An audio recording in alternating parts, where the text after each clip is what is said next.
কারো 4টে স্টিচ। আমার সঙ্গে একটা ছেলে থাকে রোহন, তার 8খানা স্টিচ। আর একটা ছেলে আমার সঙ্গে থাকে, তার যে আমার গাড়ি চালায়, তার 3খানা স্টিচ এবং প্রচুর পিঠে আঘাত। আমার এক বন্ধু আমার পাড়ায় থাকে আমার সঙ্গে, সে আমাদের সিভিল ডিফেন্সে কাজ করে, ওয়াটার পুলিশ। তাকেও প্রচুর মারধর করা হয়। তো আমি মাটিতে পড়ে থাকি, তখন আমাকে আমার সামনে এসে আমাকে মনপ্রীত সিং বলে,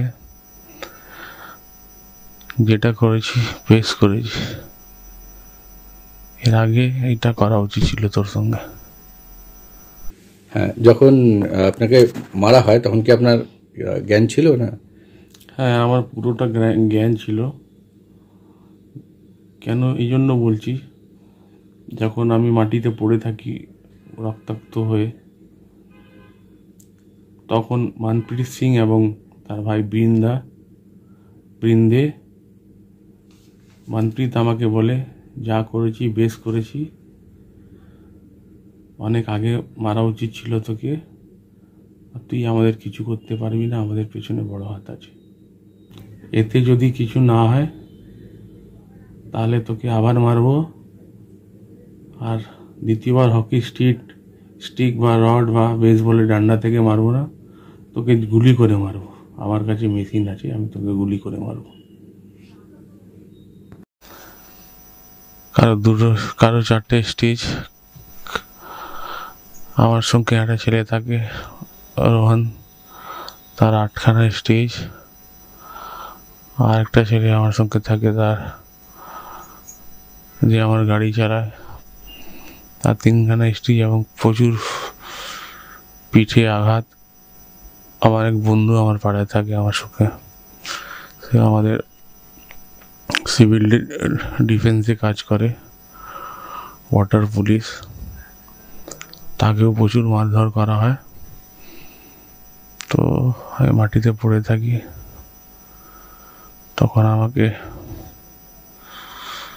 আমার সামনে এসে আমাকে মনপ্রীত সিং বলে,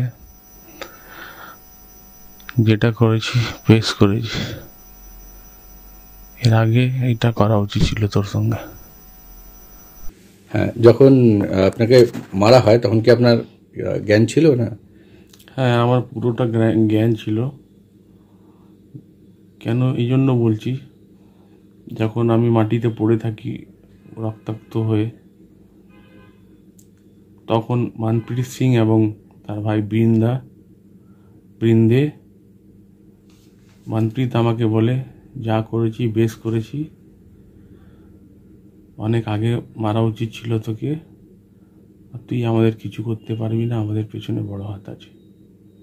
এতে যদি কিছু না হয় তাহলে তোকে আবার মারবো, আর দ্বিতীয়বার হকি স্টিক বা রড বা বেসবলের ডান্ডা থেকে মারবো না, তোকে গুলি করে মারবো। আমার কাছে মেশিন আছে, আমি তোকে গুলি করে মারবো।